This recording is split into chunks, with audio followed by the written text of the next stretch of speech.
In the beginning, there were some of the members that actually would write the chapter alone. The deal was pay it back when you can, if you can. They believed in it that much. They didn't want any fanfare.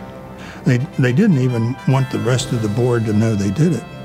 Probably in the early 90s, you got to the point where some of the older members were starting to maybe reap the benefits of their careers and their businesses.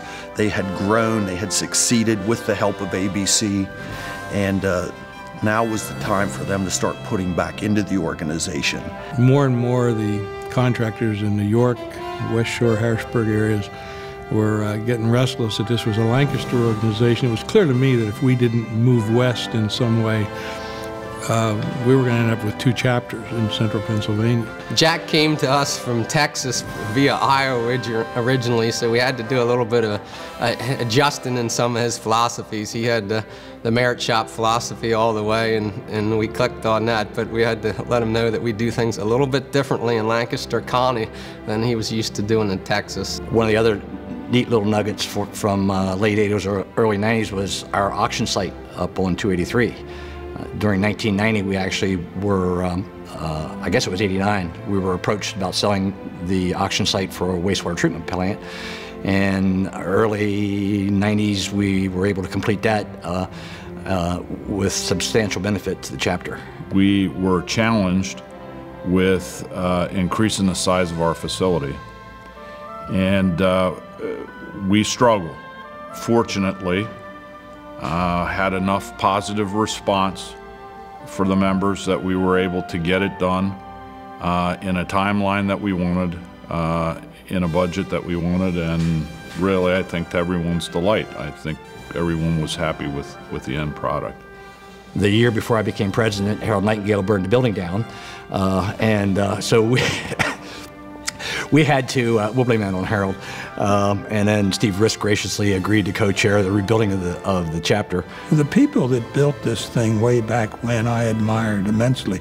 They believed in what we stood for much more than I expected them to. And they showed it whenever we needed it, they were there.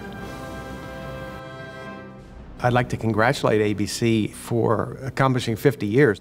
To be able to hold an organization that represents contractors together in such a volatile situation, I think is something to be highly admired and highly complimented. Chapter members should just be so proud of where we are and be aware of the struggles that we went through to get to this point. I just think it's wonderful that ABC is there to lead that and guide them on. And without an organization like ABC, we stand alone.